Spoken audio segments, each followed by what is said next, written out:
Hello everyone, welcome to my YouTube channel new maths. तो I hope आप सब ठीक होंगे और आपकी पढ़ाई बिल्कुल अच्छे से चल रही होगी। तो जैसे कि आप सब जानते हो कि स्टैटिस्टिक्स के कुछ चैप्टर्स हमने कंप्लीट किए हैं। तो आज उसी का और एक चैप्टर हम स्टार्ट करने जा रहे हैं, मेजर्स ऑफ सेंट्रल टेंडेंसी। तो क्लास स्टार्ट करने से पहले मैं आपके साथ पहले कुछ इंपॉर्टेंट पॉइंट्स डिस्कस करना चाहता हूँ कि ये जो स्टैटिस्टिक्स है ये लेक्चर नंबर 8 होने जा रहा है। लेकिन इसके साथ साथ अगर आपको ये पुराने वाले लेक्चर्स देखने होंगे तो हमने एक प्लेलिस्ट क्रिएट किया है, यूट्यूब पे ही है, ठीक है। तो वहाँ पे आप सर्च कीजिए JKSSB फाइनेंस अकाउंटेंसी स्टैटिस्टिक्स, तो वहाँ पे आपको सारे लेक्चर्स एक ही जगह पे मिल जाएंगे। और उसके साथ साथ अगर आपको किसी को भी नोट्स चाहिए, स्टैटिस्टिक्स, इकोनॉमिक्स या फिर मैथ के नोट्स, तो वो आप DM कीजिए तो आपको नोट्स मिल जाएंगे तीनों कंपोनेंट्स के। तो स्टार्ट कर लेते हैं आज का topic, measures of central tendency. क्या होता है सेंट्रल टेंडेंसी, इसको समझेंगे आज, ठीक है। फार्मूला बेस्ड चैप्टर है, ठीक है, एक एक करके सबको समझेंगे। तो सेंट्रल टेंडेंसी का क्या मतलब होता है बेटा, अब देखो ध्यान से। अगर फॉर एग्जांपल देखो, एग्जांपल्स जितने आप एग्जांपल से समझोगे ना इसको, तो उतना ही आपके लिए बेटर रहेगा, ठीक है। एग्जांपल से बिल्कुल क्लियर हो जाता है ये सेंट्रल टेंडेंसी होता क्या है। अब फॉर एग्ज़ाम्पल अगर ये क्लासरूम है, फॉर एग्ज़ाम्पल अगर एक क्लासरूम है, ठीक है, अगर क्लासरूम है तो ये इसमें कुछ स्टूडेंट्स हैं, ठीक है, कुछ स्टूडेंट्स मैंने बिठा दिए इस क्लासरूम में। और अगर आपको इसका कोई क्लास रिप्रेजेंटेटिव चाहिए, क्या चाहिए, अगर इस क्लास का आपको CR चाहिए, जिसको हम CR बोलते हैं, क्लास रिप्रेजेंटेटिव चाहिए, क्या इस पूरे क्लास में जितने भी स्टूडेंट्स हैं, इसमें फॉर एग्जांपल इस वक्त है 5 और 9 है ना, इसमें 9 स्टूडेंट्स हैं, तो क्या पॉसिबल है 9 के 9 स्टूडेंट्स को मैं CR बनाऊं? नहीं, CR क्लास का एक होता है या दो होते हैं, ठीक है। तो जिस स्टूडेंट, मुझे एक CR को चुनना है, लेकिन ये जो मैं लीडर, ये जो मैं क्लास रिप्रेजेंटेटिव इस क्लास से सिलेक्ट करूँगा, ठीक है, तो ये पूरे क्लास को रिप्रेजेंट करेगा, ये पूरे क्लास को रिप्रेजेंट करेगा। अब इस पर्सन को मैं किस तरीके से सिलेक्ट करूँगा, मेरे पास क्या क्या मेथड्स है इसको सिलेक्ट करने के लिए, तो वो हमें इस चैप्टर में पढ़ना है। लेकिन सेंट्रल टेंडेंसी का असल में यही मतलब होता है कि हम कोई ऐसा वैल्यू चुन लेते हैं, कोई ऐसा वैल्यू ढूंढ लेते हैं जो वैल्यू पूरे पॉपुलेशन को, पूरे क्लास को रिप्रेजेंट करता है, ठीक। तो अब इस पर्सन के कुछ फीचर्स फिर होने चाहिए। आप जानते हो क्लास रिप्रेजेंटेटिव की क्या क्या फीचर्स होने चाहिए, या लीडरशिप के क्वालिटीज़ क्या क्या होने चाहिए, तो वही सब कुछ हमें यहाँ पे पढ़ना है। तो सेंट्रल टेंडेंसी का मतलब होता है सेंट्रल वैल्यू। क्या होता है? सेंट्रल वैल्यू या फिर रिप्रेजेंटेटिव वैल्यू। ये जो सेंट्रल टेंडेंसी हमने लिखा है यहाँ पे, जो हमने सेंट्रल टेंडेंसी लिखा है ऊपर, इसका जो मतलब होता है ना, इसका मतलब होता है बेटा सेंट्रल वैल्यू। क्या होता है? Central value. या फिर इस चीज़ का जो मतलब होता है, इसका मतलब होता है रिप्रेजेंटेटिव वैल्यू। क्या होता है? Representative value. ये पूरी पॉपुलेशन, रिप्रेजेंटेटिव वैल्यू, ये पूरी पॉपुलेशन को रिप्रेजेंट करता है, ठीक है। अब हम क्या काम कर लेते हैं, देखो, अच्छा, इस चैप्टर को और एक नाम से भी हम देखते हैं, मेजर ऑफ लोकेशन, ठीक है, उससे भी हम इसे जान लेते हैं। अब ये जो सेंट्रल वैल्यू या फिर ये जो रिप्रेजेंटेटिव वैल्यू है, दोनों, ठीक है, इसके क्या क्या ऑब्जेक्टिव्स होते हैं, इसके क्या क्या फंक्शंस होने चाहिए, ठीक। अब जैसे फॉर एग्जांपल मुझे किसी भी क्लास को, इसमें मैंने इस पर्सन को क्लास रिप्रेजेंटेटिव चूज़ किया। अब अगर मुझे क्लास के बारे में कोई भी डिसीजन लेनी होगी तो मैं इस CR से पहले बात करूँगा, ठीक है। या फिर ये CR इस प्रिंसिपल के पास आ जाएगा और अपनी प्रॉब्लम यहाँ पे डिस्कस कर लेगा। क्या पूरी क्लास इस प्रिंसिपल के पास आ जाएगी? नहीं आ जाएगी। तो पूरी क्लास के बदले ये एक पर्सन आ जाएगा और वो इस क्लास की प्रॉब्लम डिस्कस कर सकता है। तो इसका ये मतलब है कि ये जो एक हमने वहाँ से चुन लिया है, इसके कुछ फंक्शंस होते हैं, इसके कुछ ऑब्जेक्टिव्स होते हैं, इसके कुछ कैरेक्टरिस्टिक्स होने चाहिए। अब पहला जो कैरेक्टरिस्टिक यहाँ पे, यहाँ पे अगर हम देखेंगे, पहला ऑब्जेक्टिव जो इसका होना चाहिए, ठीक है, वो होना चाहिए, एक एक करके इनको लिख लेंगे। Represent salient features salient features of mass complex data. Mass complex data क्या मतलब है इस पॉइंट का?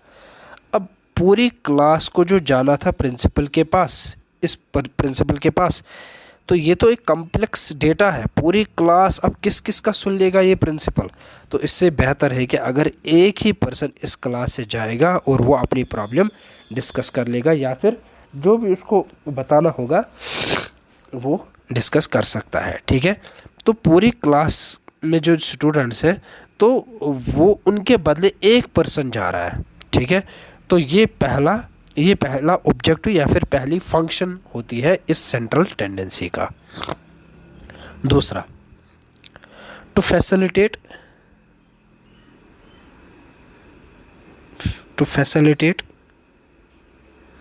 कंपैरिजन। टू फैसिलिटेट कंपैरिजन, देखो फैसिलिटेट कंपैरिजन हम किस तरीके से कर लेते हैं। अगर ये हमारे पास एक क्लास है, क्लास 9th है, उसके बाद ये और एक क्लास है, क्लास 10th है। अब इसमें अगर फॉर एग्ज़ाम्पल 10 स्टूडेंट्स है और इसमें अगर 15 स्टूडेंट्स है, अगर मुझे देखना होगा कि क्लास 9th पढ़ाई में अच्छा है या क्लास 10th पढ़ाई में अच्छा है, तो मेरे पास बहुत सारे तरीके हैं। मैं जाऊंगा क्लासरूम में, मैं हर एक स्टूडेंट से पूछूंगा कि बताओ अपने अपने marks, on the basis of marks मैं बताऊंगा कि कौन सा क्लास पढ़ाई में अच्छा है। लेकिन उससे बेहतर है ना, मैं क्या काम करूंगा, ये जो 10 स्टूडेंट्स हैं इनके मार्क्स में कलेक्ट करूं और उन मार्क्स का मैं एवरेज निकाल दूं, मिड वैल्यू निकाल दूं या एवरेज निकाल दूं। इस क्लास के जो 15 बच्चे हैं वहाँ से मार्क्स कलेक्ट करके आ जाओ और वहाँ से भी एवरेज निकालूं। अब जिसकी एवरेज ज़्यादा कम होगी उसके बेसिस पे भी मैं बोल सकता हूँ कि कौन सा क्लास पढ़ाई में अच्छा है, कौन सा क्लास पढ़ाई में अच्छा नहीं है। अब आप मुझे बोलो, इस फिर से वही बात है कि अगर मुझे देखो इस डेटा को इस प्रिंसिपल के पास रखना होगा कि दोनों क्लासेस में मतलब कौन सा, दो क्लासेस में से कौन सा क्लास पढ़ाई में अच्छा है। तो अगर उसके मतलब उसको मैं हर एक स्टूडेंट के मार्क्स भी दिखा सकता हूँ, क्लास 9th के ये मार्क्स है, क्लास 10th के ये मार्क्स है। तो अब जब उसके सामने रखेंगे ना, तो उसको तो पहले एक एक स्टूडेंट का पढ़ना पड़ेगा, है ना, इसी तरह यहाँ से भी पढ़ना पड़ेगा, तो ये टाइम कंज्यूमिंग है। मैं क्या काम करूँगा, मैं पहले इस क्लास का भी एवरेज निकाल कर रखूँगा, इस क्लास का भी एवरेज निकाल कर रखूँगा, वही सामने रख दूँगा या परसेंटेज। तो उससे क्या होगा कि कंपैरिजन जल्दी हो जाएगा, हमारा टाइम बच जाएगा। ठीक है, तो टू फैसिलिटेट कंपैरिजन, तो कंपैरिजन यहाँ पे बहुत आसानी से हो जाता है अगर हम इस तरीके से दो क्लासेस को, मतलब हमें मार्क्स कंपेयर करने हैं तो हम एवरेज या फिर on the basis of percentage भी कंपेयर कर सकते हैं। दूसरा objective number 3, to know about the universe,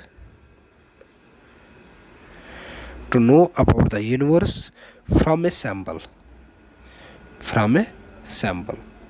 अब इसका क्या मतलब है? अब देखो ध्यान से, फिर से वही बात है ना कि मैंने आपको बोला कि ये जो सैम्पल होता है ना, ये आपका क्लास रिप्रेजेंटेटिव जो होता है ये पूरे यूनिवर्स को रिप्रेजेंट करता है। अगर मुझे देखो एक चीज़ है कि अगर मुझे इस गांव के बारे में जानना होगा, ये गांव अच्छा है या बुरा है, यहाँ पे ड्रग मतलब ज़्यादा होता है या कम होता है, मैं क्या काम करूँगा, क्या मैं हर एक पर्सन के पास जाऊँगा और डेटा कलेक्ट करूँगा? तो वो टाइम कंज्यूमिंग रहेगा। मैं क्या काम करूँगा, मैं 4-5 यहाँ से सैम्पल्स उठा लूँगा, मतलब 4-5 रैंडमली, ठीक है, सैम्पल्स उठा लूँगा। इनमें मैं देख लूँगा कि अगर इनमें से मतलब ज़्यादा मुझे ड्रग में इन्वॉल्व नहीं मिले ये लोग, तो मैं बताऊँगा कि ये ड्रग फ्री सोसाइटी है। अच्छा, और एक एग्ज़ाम्पल इस पे है, जब हम घर में फॉर एग्ज़ाम्पल जब हम सालन पकाते हैं घर में, तो हमें फिर टेस्ट करना होता है कि अच्छा हुआ है, मतलब इसमें नमक है या नहीं है। तो हम 1 चम्मच उसमें उठाते हैं और देखते हैं कि इसमें नमक है कि नहीं। अगर हमें लगा कि उस 1 चम्मच में नमक है कि नहीं, तो इसका ये मतलब है कि अगर होगा तो फिर सालन हमारा रेडी है, अगर नहीं होगा तो सालन फिर हमारा रेडी नहीं है। तो 1 चम्मच से हमें पूरा पता चलता है उस पूरी यूनिवर्स का। ठीक है, तो to know about the universe from a sample, तो ये भी इसका एक ऑब्जेक्टिव रहता है। Next objective number, to help in decision making, decision making. उसके बाद next point number 5, formulation of policies.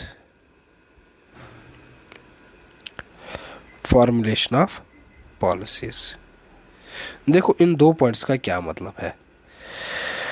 To help in decision making, तो मैंने जो आपको ऊपर समझाया कि अगर इस क्लास के बारे में कोई भी डिसीजन लेनी होगी, ठीक है, तो एक क्लास रिप्रेजेंटेटिव जाएगा प्रिंसिपल के पास, इसके साथ कुछ पॉइंट्स डिस्कस कर लेगा, उसके बाद डिसीजन लिया जाएगा इस क्लास के ऊपर, ठीक है।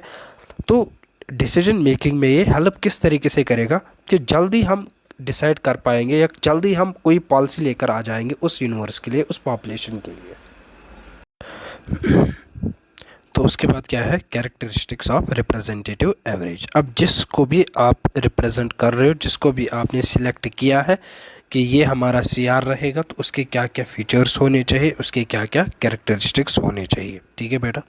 तो सबसे पहले ये सिंपल होना चाहिए कैलकुलेशन करने के लिए, ठीक है, और समझ भी आना चाहिए लोगों को, ठीक है। तो जैसे कि फॉर एग्ज़ाम्पल आप जानते हो कि अगर ये जो मैंने ऊपर आपको एक एग्ज़ाम्पल दिया है ना, सीआर की एग्ज़ाम्पल, ठीक है, तो अगर कोई भी प्रॉब्लम एक क्लास में होगी ना, तो वो जब वो प्रॉब्लम डिस्कस कर लेगा आगे इन्वेस्टिगेटर के साथ या फिर प्रिंसिपल के साथ, ठीक है, तो उसमें मतलब वो कम्युनिकेशन स्किल्स वैसे होनी चाहिए कि ताकि आगे जो पर्सन रहेगा उसको समझ आना चाहिए।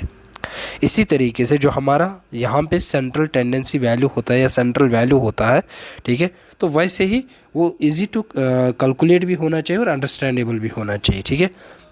बाकी ये सारे कैरेक्टरिस्टिक्स होने चाहिए, जैसे कि it should be clear and stable in definition.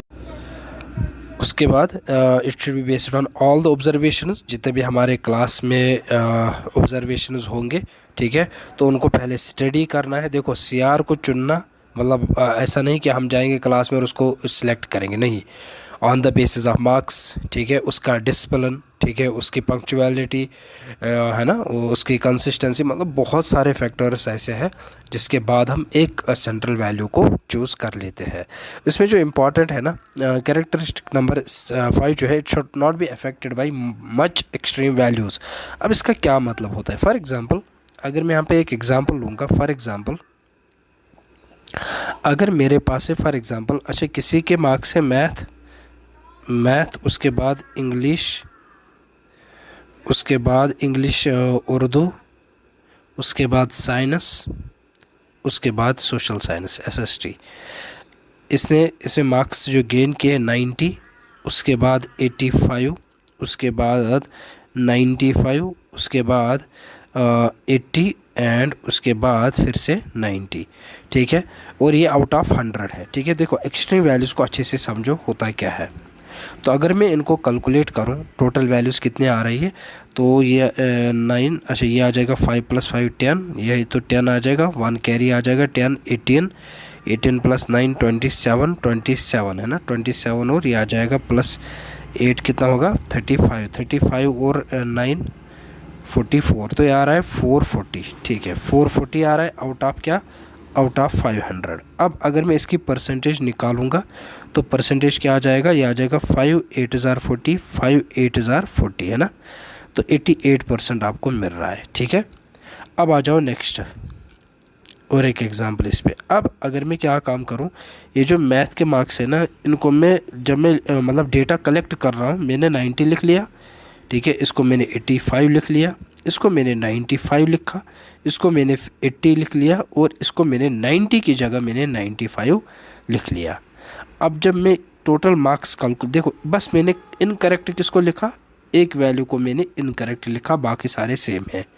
तो अगर मैं यहाँ पे वैल्यूज़ को कैलकुलेट करूँगा तो ये आ जाएगा 445 आउट ऑफ 500, और अगर मैं परसेंटेज यहाँ पे कैलकुलेट करूँगा ये आ जाएगा 5 8040 है ना, 5 8040, उसके बाद फिर से 5 8040, ठीक है, 5 कैरी आ जाएगा, 5 1 ज़ार है ना, 5 1 ज़ार है ना, अगर आप देखोगे 445 डिवाइडेड बाई 5 है ना, तो 5 8 हज़ार 40, 5 9 हज़ार आ जाएगा, सॉरी 5 9 हज़ार है ना, तो 89% आ रहा है आपका, ठीक है।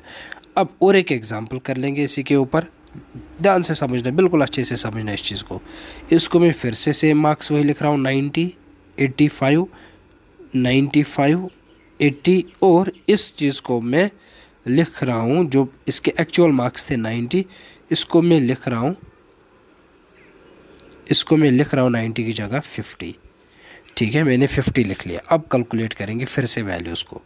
ठीक है, तो मैंने 40 कम किए तो ये आ जाएगा 400 डिवाइडेड बाई 500। ठीक है, तो जब परसेंटेज निकालोगे तो आ जाएगा 80%। ठीक है, तो मुझे बोलो आप एक बात, जब आपके मार्क्स आ जाते हैं ना, देखो ध्यान से समझना, जब आपके पास 88.8% होते हैं ना, तो आप किसी किसी रिलेटिव को बोलते हो कि हमारे क्या है 89% है, क्योंकि आप जानते हो कि इससे ज़्यादा कोई फ़र्क पड़ने वाला नहीं है। लेकिन अगर आपके 88.8 आए और आपने बोल दिया उसको 98.8%, ऐसा नहीं हो सकता।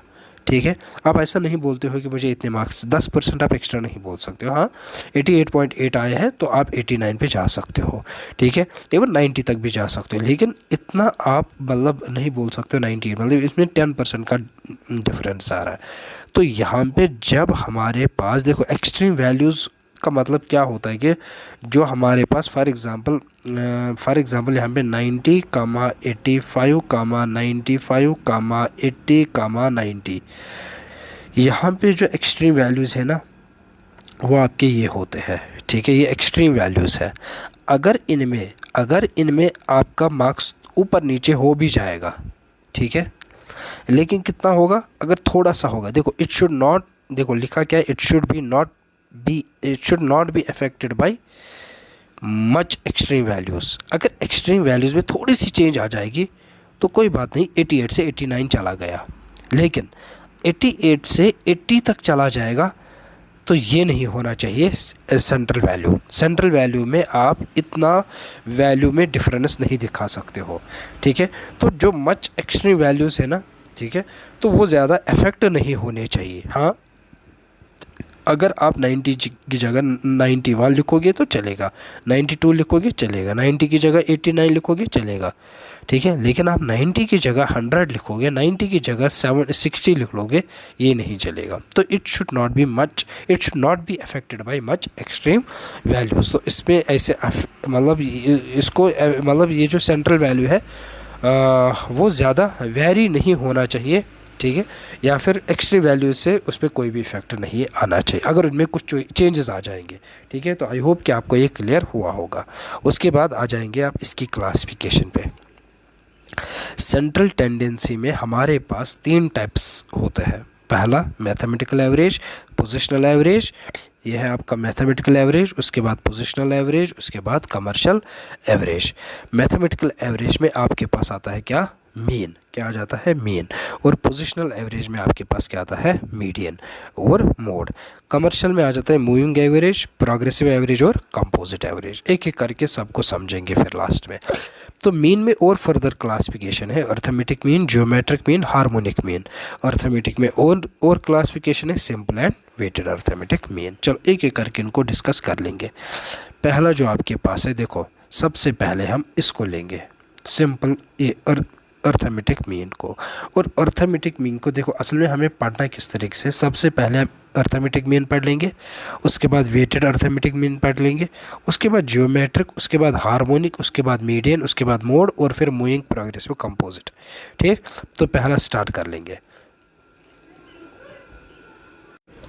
अब देखो ध्यान से, क्वेश्चन क्या दिया गया है, सिंपल अर्थमेटिक मीन में आप जानते हो हमारे पास 3 टाइप्स के सीरीज़ होते हैं। ठीक है, तो एक सीरीज़ होती है जिसको हम बोलते हैं क्या, इंडिविजुअल सीरीज़, दूसरी सीरीज़ होती है डिस्क्रीट सीरीज़, और तीसरी सीरीज़ होती है frequency distribution series. Individual series वो सीरीज़ होती है जहाँ पे एक, देखो अगर मैं अगर इंडिविजुअल स्टूडेंट्स, इंडिविजुअल पर्सनस के मार्क्स, उनके वेजेस या उनकी फ्रीक्वेंसी मेंशन की जाती है। मैंने बोला क्लास में ऐसा कौन सा बच्चा है जिसको 2 मार्क्स मिले हैं, तो एक स्टूडेंट ने अपना हाथ खड़ा किया। अगर मैंने बोला क्लास में ऐसा कौन सा बच्चा है जिसको 4 मार्क्स मिले हैं, एक स्टूडेंट ने अपना हाथ खड़ा किया। तो ये जो 2 मार्क्स है ना, ये देखो 5 स्टूडेंट से आप देख लो, 2 मार्क्स एक स्टूडेंट को मिले हैं, 4 मार्क्स एक स्टूडेंट को मिले हैं। तो इंडिविजुअल सीरीज़ वो सीरीज़ होती है जहाँ पे ना तो आपका क्लास इंटरवल होता है, ना तो आपकी कोई फ्रीक्वेंसी होती है, कुछ भी नहीं होता है। मतलब एक इंडिविजुअल को एक इंडिविजुअल फ्रीक्वेंसी, एक सिंगल फ्रीक्वेंसी, ठीक है, जहाँ पे रिपीटिशन नहीं होता है, तो वो असाइन किया जाता है। उसको हम क्या बोलते हैं, इंडिविजुअल सीरीज। जहाँ पे जैसे यहाँ पे 5 स्टूडेंट से अलग अलग मार्क्स दिए गए हैं, ठीक है, कोई रिपीटिशन नहीं है, कुछ भी रिपीट नहीं हो रहा है, ठीक है, कोई भी फ्रीक्वेंसी नहीं है यहाँ पे, ठीक। उसके बाद डिस्क्रीट सीरीज़ में देखो, इसमें क्लास इंटरवल नहीं होता है, इसमें फ्रीक्वेंसी नहीं होती है। डिस्क्रीट सीरीज़ में क्लास इंटरवल नहीं होता है लेकिन फ्रीक्वेंसी होती। अगर मैंने बोला क्लास में कितने स्टूडेंट्स हैं जिनको 10 मार्क्स मिले हैं, तो हो सकता है 12 स्टूडेंट्स ने अपना हाथ खड़ा किया, तो 10 मार्क्स 12 स्टूडेंट्स को मिल गए हैं। तो ये कौन सी सीरीज़ है, ये होती है डिस्क्रीट सीरीज़। यहाँ पे लेकिन क्लास इंटरवल नहीं है। अब क्लास इंटरवल होता क्या है, अगर मैंने बोला क्लास में ऐसा कौन सा स्टूडेंट है जिसको 0 से लेकर 10 मार्क्स मिले हैं, तो यहाँ पे अगर 7 स्टूडेंट्स ने अपना हाथ खड़ा किया तो इस चीज़ को बोला जाएगा फ्रीक्वेंसी डिस्ट्रीब्यूशन। यहाँ पे आपको रेंज दिया जाता है 0 से 10, मतलब इसमें 7 स्टूडेंट में ऐसा कोई बच्चा हो सकता है जिसको 9 मार्क्स भी मिले हैं, जिसको 8 भी मिले हैं, जिसको 7 भी मिले हैं, हम नहीं जानते। यहाँ पे हम नहीं जानते किसको क्या मिला है, लेकिन यहाँ पे हमें एग्जैक्टली पता है कि 10 मार्क्स 12 स्टूडेंट्स को मिले हैं। लेकिन इसमें हमें नहीं पता चलता है कि किस स्टूडेंट को कितने मार्क्स मिले हैं। आई होप कि आपको ये 3 सीरीज़ क्लियर हुए होंगे, ठीक है। तो इंडिविजुअल सीरीज़ ना तो क्लास इंटरवल मिलेगी आपको इसमें, ना तो frequency. Discrete series class interval नहीं मिलेगा, फ्रीक्वेंसी मिलेगी। फ्रीक्वेंसी डिस्ट्रीब्यूशन में क्लास इंटरवल भी मिलेगा, आपको फ्रीक्वेंसी भी मिल जाती है। सीखेंगे फ्रीक्वेंसी वीकेंसी आगे क्या होता है, ठीक है। तो हमें बोला गया है कि मार्क्स ऑफ 5 स्टूडेंट्स आर 24386, ठीक है। Find arithmetic mean by direct method and shortcut method. 3 methods होते हैं इसमें, 3 मेथड्स होते हैं। एक होता है डायरेक्ट मेथड, दूसरा होता है शॉर्टकट मेथड, और तीसरा होता है step deviation method. Step deviation method, ठीक है। तो हर एक मेथड से हम क्वेश्चन को सिंपलीफाई कर लेंगे, लेकिन आपके एग्ज़ाम में शायद नहीं पूछा जाएगा इतना कॉम्प्लिकेटेड कि आप निकालो अर्थमेटिक मीन, क्योंकि ये कैलकुलेटेड, मतलब कैलकुलेशन इसमें बहुत आ जाती है, ठीक है, और उसके साथ साथ टाइम कंज्यूमिंग भी है। फिर भी हम कर लेंगे, आपको पता होना चाहिए फार्मूला एंड ऑल दैट, ठीक है। तो डायरेक्ट मेथड, पहला मेथड जो है वो है डायरेक्ट मेथड। अब देखो ध्यान से, डायरेक्ट मेथड से आप किस तरीके से अर्थमेटिक मीन निकाल देते हो, अर्थमेटिक मीन, ठीक है। तो अर्थमेटिक मीन होता है डायरेक्ट मेथड में, इसको हम रिप्रेजेंट करते हैं अर्थमेटिक मीन को किससे, एक्स बार से। मीन ये तो आप जानते हो एक्स बार ही होता है, ये होता है बराबर sum of observations divided by total number of observations. ये तो आपने पढ़ा है, टोटल नंबर ऑफ ऑब्जर्वेशंस। तो सम ऑफ ऑब्जर्वेशन 2 + 4 + 3 + 8 + 6 डिवाइडेड बाई कितने हैं, टोटल 5 है। तो ये आ जाएगा 6, 9, 17, 23, है ना, 23 आ रहा है, डिवाइडेड बाई 5। तो ये आ जाएगा 5 4 जार 20, 3 कैरी, 5 6 जार 30। तो अर्थमेटिक मीन क्या है, तो इस क्लास के ऑन एन एवरेज कितने मार्क्स मिले हैं इन 5 स्टूडेंट्स को, 4.6 मार्क्स इनको मिल गया है। हम देखेंगे क्या शॉर्टकट मेथड से भी यही आंसर मिलेगा। देखो दूसरा मेथड जो इसका है वो कौन सा है, वो है शॉर्टकट मेथड।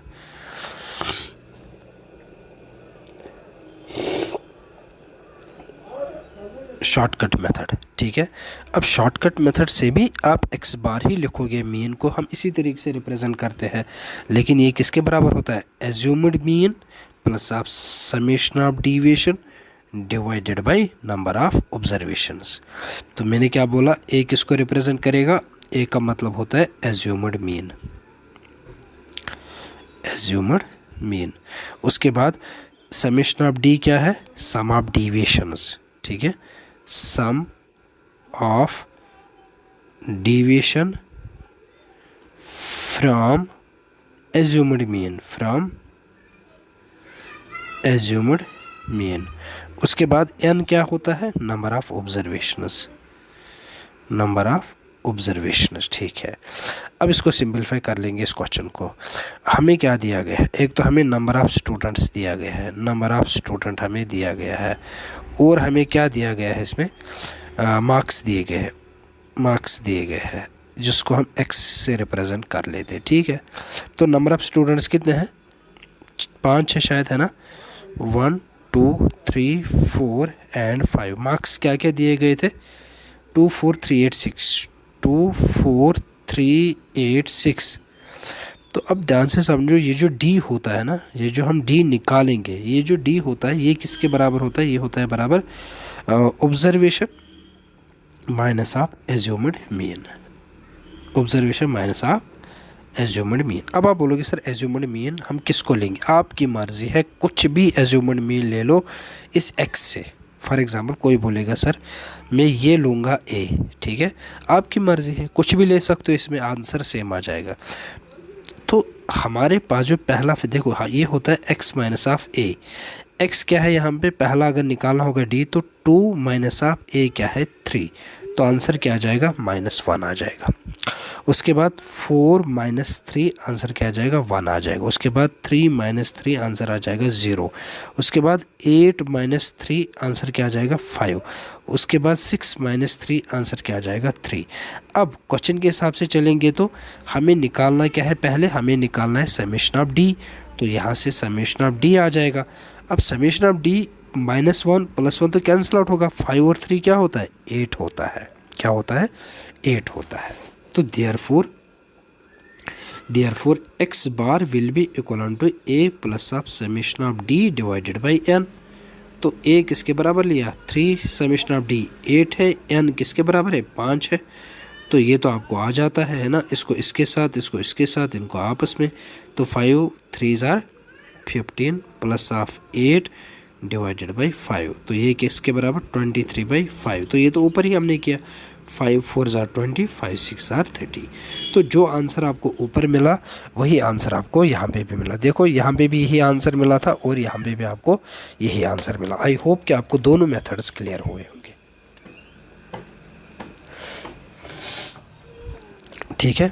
तो ध्यान से समझना कि एज्यूम्ड मीन जो होता है आपकी मर्ज़ी है कि आप ऑब्जर्वेशंस में कोई किसी को भी आप उसको ले सकते हो, ठीक है। चलो एक नोट आपको मैं यहाँ पे लिखवा दूंगा,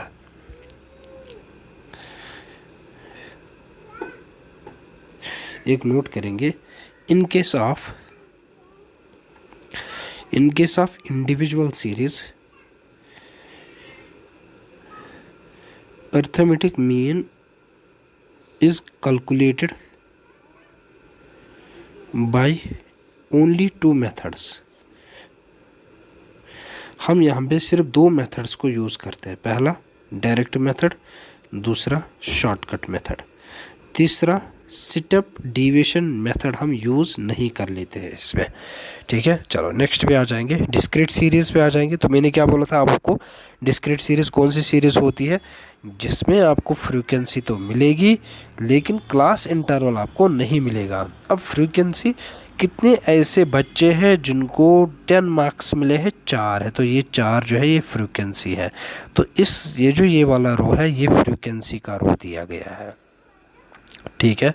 तो डिस्क्रीट सीरीज़ यहाँ पे कोई क्लास इंटरवल नहीं है, क्लास इंटरवल मतलब 0 to 5, 5 to 10, 10 to 15, ऐसा कुछ नहीं है। लेकिन हाँ फ्रीक्वेंसी तो दी गई है। फ्रीक्वेंसी का मतलब क्या होता है, नंबर ऑफ टाइम्स, अच्छा फ्रीक्वेंसी का क्या मतलब होता है, number of times an item occurs, कितनी बार ये आइटम ऑकर करता है, ठीक है। तो 4 बच्चे, 4 वर्कर्स ऐसे हैं जिनको 10 रुपीज़ मिलता है, 5 वर्कर्स ऐसे हैं जिनको 20 रुपीज़ मिलता है, ठीक है।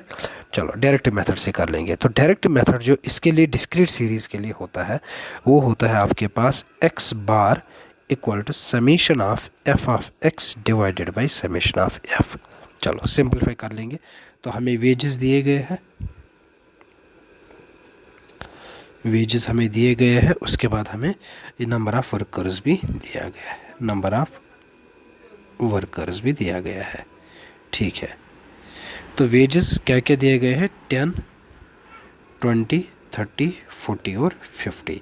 नंबर ऑफ़ वर्कर्स क्या है, 4, 5, 3, 2, 5।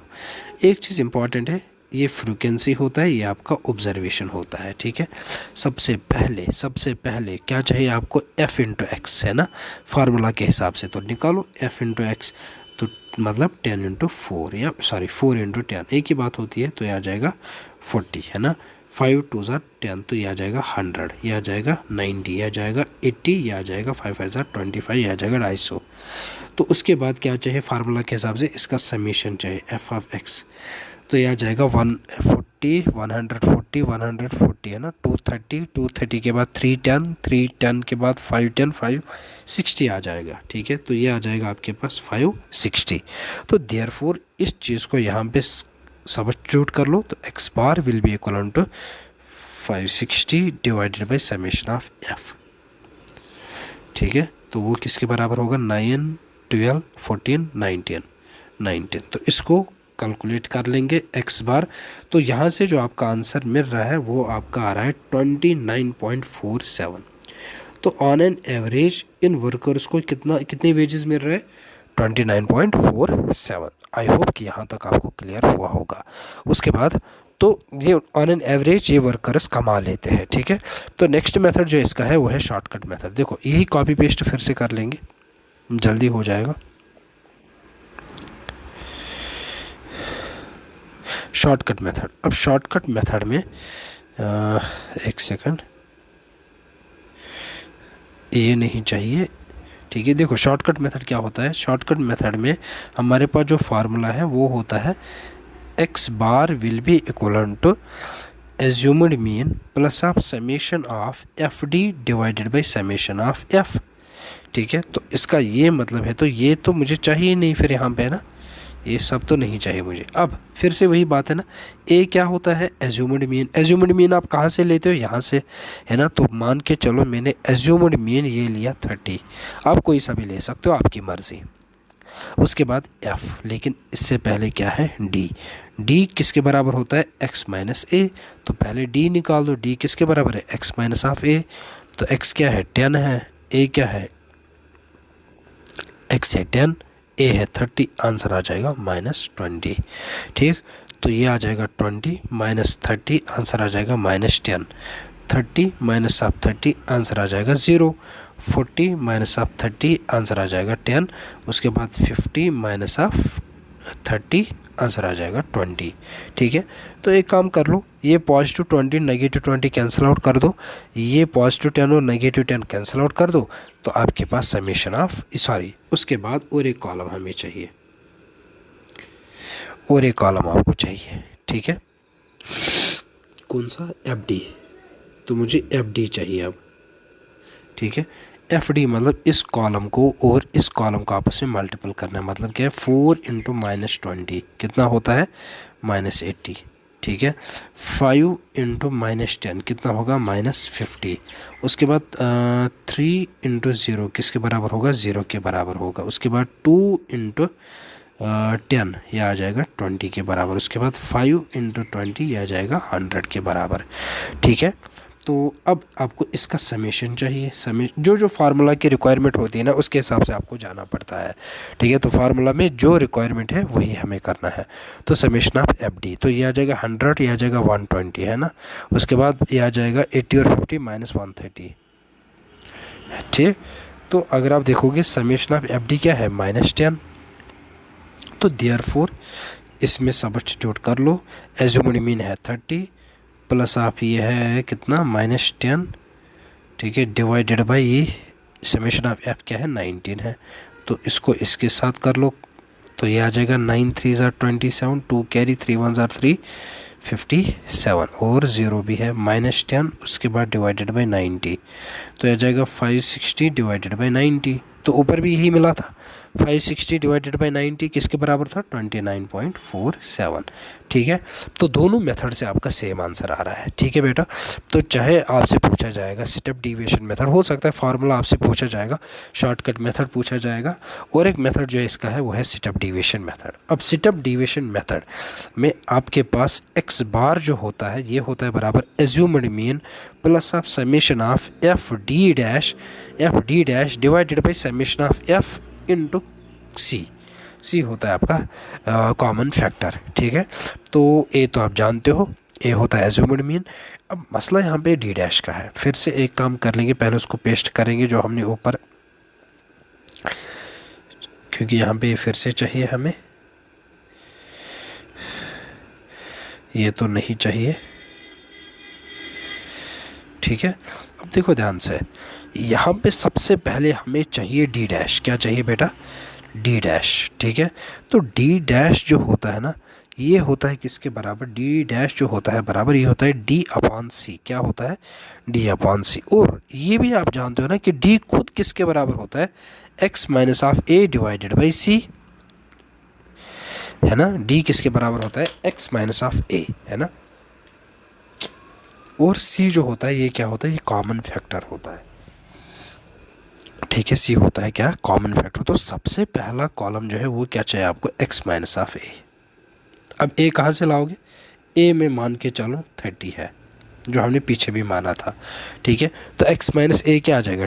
10 minus of 30, 20 minus of 30, 30 minus of 30, उसके बाद 40 माइनस ऑफ 30, उसके बाद 50 माइनस ऑफ 30। तो आंसर क्या आ जाएगा? -20 -10 0 10 20। तो अगर आप फिर से वही बात यहाँ पे देखोगे ना, तो ये तो x माइनस ए तो मतलब पूरा का पूरा इनका समेशन 0 आ रहा है, तो मुझे इसके साथ कोई लेना देना नहीं है। ठीक है, उसके बाद अगर मैंने d निकाल दिया तो d डैश तो आ गया मेरे पास। d डैश किसके बराबर है? x minus A divided by C, है ना। c होता है कॉमन फैक्टर। c क्या होता है बेटा? c होता है कॉमन फैक्टर। अब कॉमन फैक्टर तो किसके देखने हैं? कॉमन फैक्टर आपको इस x के देखने होते हैं, ऑब्जर्वेशंस के देखने होते हैं।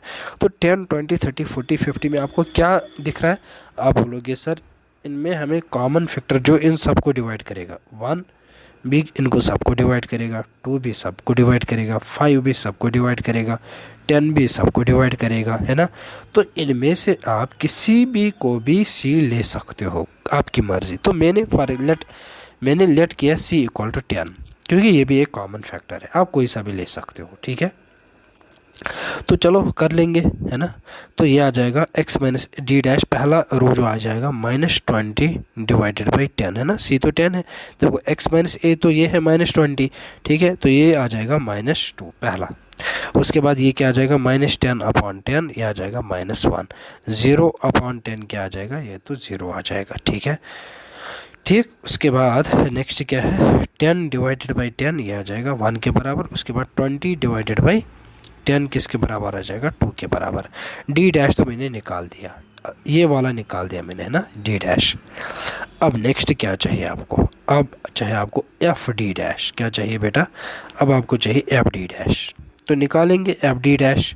ठीक, तो एफ डी डैश मतलब कि मुझे किस को मल्टीपल करना पड़ेगा यहाँ पे। एक तो मुझे इस चीज़ को मल्टीपल करना है और मुझे इस चीज़ को मल्टीपल करना है। ठीक है, तो एफ डी डैश तो 4 इंटू -2 पहला होगा, है ना। 4 इंटू -2 क्या होगा? -8 होगा।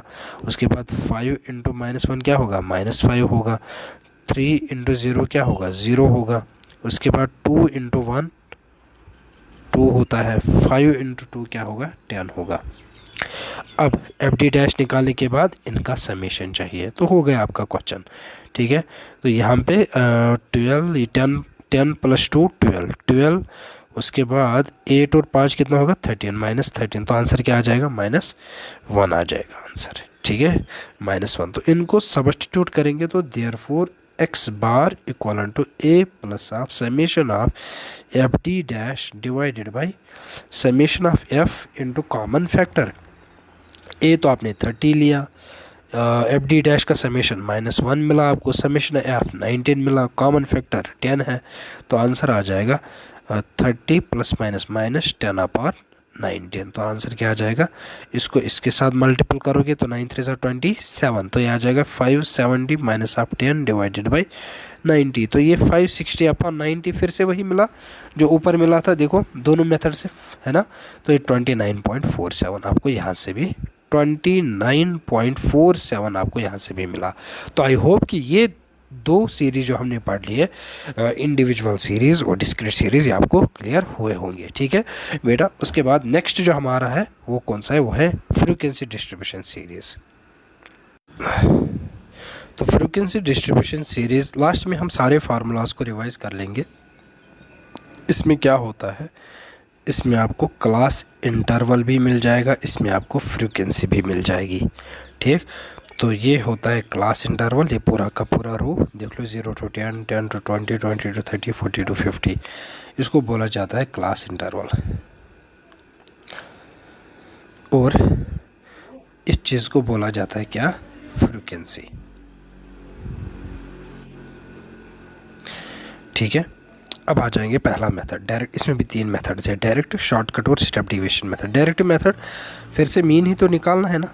ठीक है, तो मीन निकालना है तो ये किसके बराबर होता है, summation of F M divided by summation of F. M का मतलब होता है मिड वैल्यू, क्या होता है, मिड वैल्यू। चलो ठीक है, तो कर लेंगे इस क्वेश्चन को। तो सबसे पहले मार्क्स लिखेंगे, उसके बाद क्या, नंबर ऑफ़ स्टूडेंट्स। ठीक है, नंबर ऑफ़ स्टूडेंट्स। ठीक है, तो रेंज कहाँ से कहाँ तक, 0 to 10। ठीक है, 0 to 10, 10 to 20, 20 to 30, 30 to 40, उसके बाद 40 to 50। मार्क्स क्या है, 20, 24, 40, 36 और 20। तो पहला काम जो आपको करना है ना, वो क्या काम करना है, आपको मिड वैल्यू निकालना है ना। आपको सबसे पहले क्या निकालना है, मिड वैल्यू को निकालना है। तो मिड वैल्यू एम से रिप्रेजेंट किया जाता है। मुझे बोलो 0 और 10 के बीच में कौन सा मिड वैल्यू है, आप बोलोगे सर 5 है। आप निकाल भी सकते हो, मिड वैल्यू होता है बराबर अपर लिमिट प्लस आप लोअर लिमिट डिवाइडेड बाई 2। अगर आप यहाँ पे भी करना चाहोगे 10 प्लस आप 0 डिवाइडेड बाई 2, 10/2 इक्वल टू 5, ऐसे भी कर सकते हो। वैसे ये इजी है। 10 और 20 के बीच में क्या है, 15 है। 20 और 30 के बीच में क्या है, 25 है, 35 है ना। ठीक है, तो इस तरीके से आप निकाल सकते हो 45। ठीक है, तो ये हमने मिड वैल्यू निकाल दिया। अब क्या चाहिए, अब एफ एम चाहिए। एफ एम मतलब एफ और एम का मल्टीपल, इन दो कॉलम्स का मल्टीपल चाहिए आपको, एफ एम चाहिए। तो 20 × 5 कितना होगा, 5 to 10 तो 100, 24 × 15, उसके बाद 40 × 25 चाहिए, उसके बाद 36 × 35 चाहिए, उसके बाद 20 × 45। तो ऐसी कैलकुलेशंस आपको, मतलब ये आपसे नहीं पूछा जाए, हो सकता है फार्मूला आपसे पूछा जाएगा। ठीक है, तो ये आ जाएगा 24 × 15 360। ठीक है, ये तो 1000 होता है। ठीक है, 36 और 35 1260, 20 और 45 900 के बराबर। ठीक है, अब क्या चाहिए, इसी चीज़ का समेशन चाहिए। तो समेशन ऑफ एफ एम, तो जब आप इस कॉलम का समेशन करोगे तो वो किसके बराबर होगा, वो आ जाएगा आपके पास 3620 के बराबर। ठीक है, और समेशन ऑफ एफ भी चाहिए, नीचे डिनोमिनेटर में है। ठीक है, तो ये जो समेशन ऑफ एफ है, इस चीज़ का आपको सम चाहिए। ठीक है, तो ये किसके बराबर होगा, ये होगा 140 के बराबर। तो therefore X bar will be equal to summation of F M divided by summation of F. F M किसके बराबर है, 3620 डिवाइडेड बाई 140। ठीक है, तो जब आप इसको कैलकुलेट करोगे तो आपके पास आंसर आ जाएगा 25.86। तो ऑन एन एवरेज इन बच्चों को कितने मार्क्स मिले, 25.86। सॉरी, ये पहला मेथड था। ठीक है, दूसरा मेथड क्या है इसी का, शॉर्टकट मेथड। शॉर्टकट मेथड मतलब यहाँ पे जो फार्मूला इसके लिए है, फार्मूला को अच्छे से याद कर लेना, assumed mean plus of summation of F D divided by summation of F. अब ये मैंने अभी आपके साथ डिस्कस किया, 2 बार तो हो गया ये डिस्कस, x माइनस ऑफ ए होता है। ठीक है, तो अकॉर्डिंगली अपना ये टेबल आप बना लोगे। ठीक है, तो आपको शॉर्टकट मेथड में मार्क्स भी चाहिए, मिड वैल्यू भी चाहिए, फ्रीक्वेंसी भी चाहिए ना। ये 3 चीज़ें आपको चाहिए, ये आपको चाहिए ही चाहिए इसमें। इसको कॉपी कर लेंगे और यहाँ पे पेस्ट कर लेंगे, ठीक है। तो ये 3 चीज़ें तो आपको चाहिए है ना। उसके बाद अब अगर मैं एक काम करूँ कि मुझे डी निकालना है सबसे पहले, है ना। यहाँ पे जो डी होता है ना वो होता, असल में हमने x माइनस ए पढ़ा, यहाँ का जो डी होता है ना वो होता है x माइनस ऑफ एम, ठीक है। डी किसके बराबर होता है, x माइनस ऑफ एम। तो दोनों आपके सामने, ये x है ना और ये आपके पास m है, ठीक है, x माइनस ऑफ एम, ठीक। एक सेकंड, सॉरी मैंने उल्टा बोल दिया, m माइनस ऑफ ए होता है, सॉरी m माइनस ए होता है, m minus of A, mid value minus A, m minus of A फिर से क्या होता है, एज्यूम्ड मीन। और एज्यूम्ड मीन आप कहाँ से लोगे, आप वो मिड वैल्यू से लोगे, ठीक है। लेट इट भी, अगर मैं फॉर एग्जाम्पल 25 को एज्यूम्ड मीन मान लो, x से ही लेते हैं ना, ऑब्जर्वेशन से ही लेते हैं, ठीक है। यही मतलब x से ही हमें m मिला, ठीक है। तो यहाँ से d हमें मिल जाएगा, तो m माइनस ऑफ ए, चलो एक एक करके जल्दी कर लेंगे। m क्या है 5, उसके बाद a क्या लिया है 25, तो ये कितना आ जाएगा -20 आ जाएगा, ठीक है। उसके बाद m 15 -25 तो -10, उसके बाद 25 -25 इक्वल 0, उसके बाद 30, सॉरी एक सेकंड, m क्या है 35 माइनस ऑफ 25 तो 10, उसके बाद 45 -25, आंसर क्या आ जाएगा 20, ठीक है। अब d तो आपने निकाल दिया, अब निकालना है fd मतलब इस कॉलम का और इस कॉलम का आपको मल्टीपल करना है, 20 × 5 किस सॉरी 20 × -20 है ना, 20 × -20 है, तो ये तो -400 आ जाएगा, ठीक है। 24 × -10 ये आ जाएगा -240, उसके बाद 40, उसके बाद 36, उसके बाद 20, ठीक है। तो मल्टीपल 0, 10 और 20 आ जाएगा, ठीक है। ये आ जाएगा 0, ये आ जाएगा 360, ये आ जाएगा 2 2 400। तो जब आप इस चीज़ का समीशन करोगे, FD कर दोगे, ठीक है, तो ये 400 ये 400 तो कैंसिल आउट होगा, 360 में से 240 को बाहर निकालना है, तो वो आंसर आ जाएगा 120। तो आपका क्वेश्चन हो गया सिंपलीफाई। तो देयरफॉर एज्यूम्ड मीन आपका क्या था 25 प्लस अब समेशन ऑफ FD कितना है 120 है, समेशन ऑफ F कितना है 140 है। तो जब आप देखो ये 0 और ये 0 तो कैंसिल आउट हो सकता है, ठीक है। तो जब आप इनको आपस में सिंपलीफाई करोगे ना, तो ये वापस आपको वही वैल्यू देगा जो आपको ऊपर मिला था। ऊपर क्या मिला 3620, देख लो फिर से मिल रहा है ना वही, 25 × 140 करना है ना। तो ये तो 0 0 आ जाएगा, उसके बाद 4 5 ज़ार 20, 4 2 ज़ार 8 और 10, उसके बाद आ जाएगा 5 और 2 0 0 5 3, तो आ जाएगा 3500 प्लस ऑफ 120 डिवाइडेड बाई 140, तो ये कितना आ जाएगा 3620 डिवाइडेड बाई 140। तो फिर से वही वैल्यू मिल रहा है आपको, ठीक है। तो शॉर्टकट मेथड से भी आपको तीनों मेथड से सेम आंसर मिल जाता है, ठीक है। उसके बाद नेक्स्ट मेथड पे आ जाएंगे क्या, सिटअप डिविएशन मेथड। तो सिटअप डिविएशन में हम कैलकुलेशंस नहीं करेंगे, ठीक है, बस मैं आपको यहाँ पे फार्मूला बता दूंगा। फार्मूला क्या है, x बार जो होता है a plus of summation of FD dash divided by summation of F multiple common factor. ये तो ये भी हमने ऊपर पढ़ लिया है। D डैश जो होता है, D डैश होता है बराबर D/C, और यहाँ का D जो होता है वो किसके बराबर होता है M minus of A divided by C, बस इतना। अब सबसे पहले जो कॉलम आ जाएगा ना वो किसका आ जाएगा, M माइनस A का, फिर आ जाएगा D/C का, मतलब D डैश का आ जाएगा। D डैश का आ गया, फिर इसका कॉलम आ जाएगा, नीचे समेशन करो आपके पास आंसर आ जाएगा, ठीक है। तो इतना आपसे नहीं पूछा जाएगा, ठीक। तो लेकिन ओवरऑल जो हमने पढ़ा इसमें सिंपल अर्थमेटिक मीन में जो हमने पढ़ा, ठीक है, उसको एक बार देख लेंगे। हमने 3 सीरीज पढ़े, इंडिविजुअल, डिस्क्रीट और फ्रीक्वेंसी डिस्ट्रीब्यूशन। तो एक एक मेथड अगर आप देखोगे, ये डायरेक्ट मेथड, इसके लिए ये था f(x), f(m), ठीक है। शॉर्टकट मेथड तीनों सीरीज़ के लिए है। सिटअप डिविएशन मेथड 2 सीरीज़ के लिए, इंडिविजुअल सीरीज़ के लिए नहीं है। तो एक बार गो थ्रू कर लेना इस पेज का, ठीक है, तो आपको थोड़ा सा आइडिया मिल जाएगा कि हमने क्या सब पढ़ा। आई होप कि आपको यहाँ तक क्लियर हुआ हो।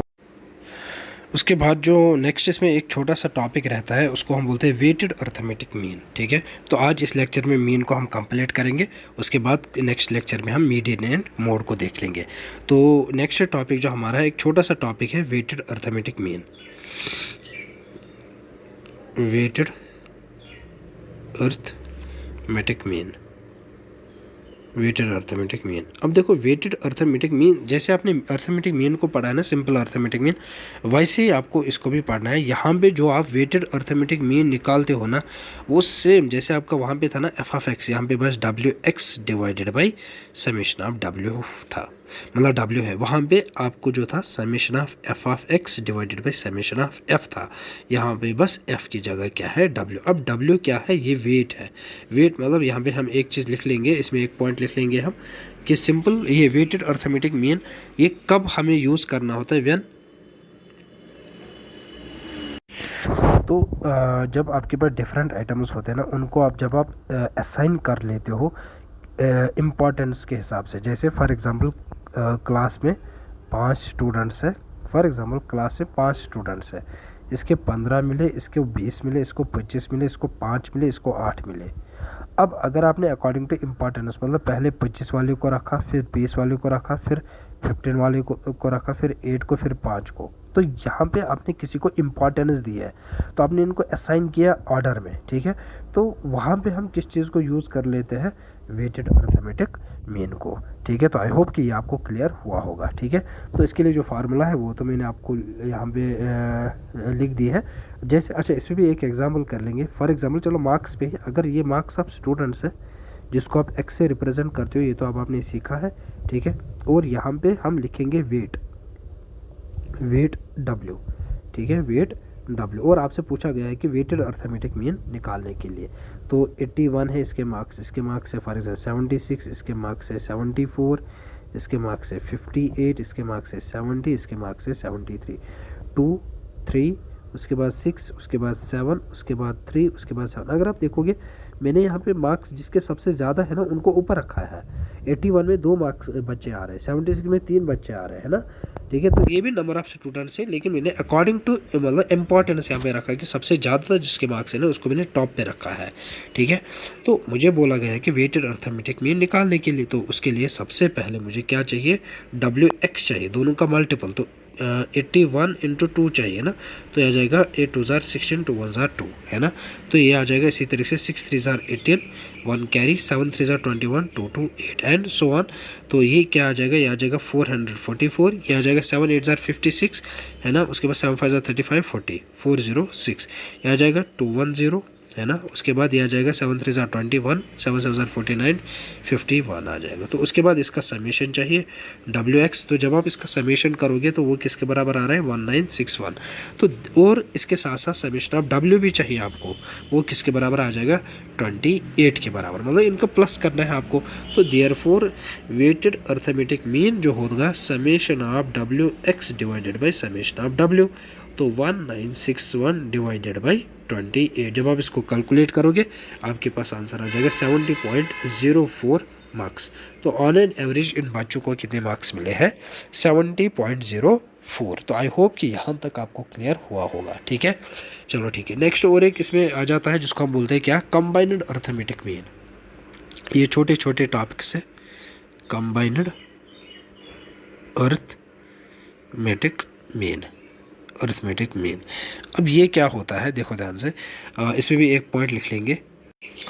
तो कंबाइंड अर्थमेटिक मीन क्या होता है, जब आपको वैल्यूज़, मीन वैल्यूज़ दिए जाते हैं, मतलब बहुत सारे सीरीज़ होते हैं, या फिर जैसे यहाँ पे मैंने एक एग्जांपल भी की है। तो अगर हम इसकी बात करेंगे, इस एग्जांपल की अगर हम बात करेंगे, मतलब क्लास 11th के 2 सेक्शन है, सेक्शन ए और सेक्शन बी, दोनों का मीन दिया गया है। आपको ओवरऑल बोलना है कि इस क्लास 11th का क्या मीन हो सकता है एज ए होल, ठीक है। तो इसको हम बोलते हैं क्या, कंबाइंड अर्थमेटिक मीन, ठीक है। तो मतलब ये है कि देखो आपको क्लास 11th क्वेश्चन को समझना अच्छे से। क्लास 11th दिया गया है जिसमें 2 सेक्शन है, सेक्शन ए है, सेक्शन बी है, ठीक है। अब सेक्शन ए के बारे में बोला गया है कितने स्टूडेंट्स है, वो है 60। सेक्शन ए के बारे में बोला गया है कि इनके जो मीन मार्क्स है वो क्या है, 40। सेक्शन बी के बारे में बोला गया है कि कितने स्टूडेंट्स है, 40 है, और इनको जो मीन मार्क्स मिले ऑन एन एवरेज वो कितने, 35। आपको बोला गया है कि दोनों पूरे as a whole class 11th का मीन क्या हो सकता है। जब आप क्लास 11th का एज ए होल मीन निकालने जाओगे वो किसके बराबर होगा, x1 n1 plus of x2 n2 divided by total number of students. तो x1 क्या है 60 है इंटू 40 है ना, सॉरी उल्टा मैंने बोला, 40 इंटू 60 प्लस ऑफ x2 क्या है, ये x2 है 35 into 40 divided by number of students कितने हैं 60 प्लस ऑफ 40। ठीक है, तो ये आ जाएगा 240 प्लस ऑफ 35 इंटू 4 कितना होता है 5 4 ज़ार 20, 2 कैरी 4 3 ज़ार 12, 14 डिवाइडेड बाई 100। ठीक है, तो आंसर जो आ जाएगा 1640 डिवाइडेड बाई 100।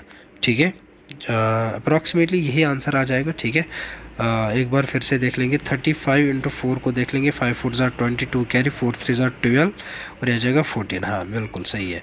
ठीक है, तो जो आंसर आपके पास आ रहा है ना वो आ रहा है 0 से 0 कैंसिल आउट 16.4। तो ऑन एन एवरेज इन बच्चों को कितने मार्क्स मिले हैं 16.4 मिले हैं इन बच्चों को। एक बार फिर से कैलकुलेशन को देख लेना, लेकिन जो मैं आपको यहाँ पे बोल रहा हूँ ना, आपको मतलब 2 आइटम्स दिए गए थे, दोनों का मीन दिया गया एज ए होल। जब भी आपको मीन निकालना होगा, अगर सेक्शन सी भी होता, ठीक है, तो x2 ये x3 n3 आ जाता। तो फार्मूला क्या बन जाएगी इस चीज़ के लिए, जब भी आपको मीन निकालना होता है एक सेक्शन का, 2 सेक्शन का, 3 सेक्शन का, ठीक है, जितने भी सेक्शंस का मीन निकालना होगा, ठीक है, तो वो किसके बराबर होगा x1 bar n1 plus of x2 bar n2 plus of x3 bar n3 plus dash dash dash जितने भी आपके पास आइटम्स होंगे वो divided by total number of observation जो भी आपके पास होगा।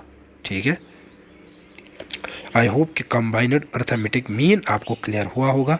तो कल हम नेक्स्ट टॉपिक स्टार्ट करेंगे, ज्योमेट्रिक मीन, हार्मोनिक मीन, जो भी आगे फिर रहेगा उसको हम कल देख लेंगे, और इसके मेरिट्स डिमेरिट्स भी वो सारा कुछ कल देख लेंगे। Thank you so much.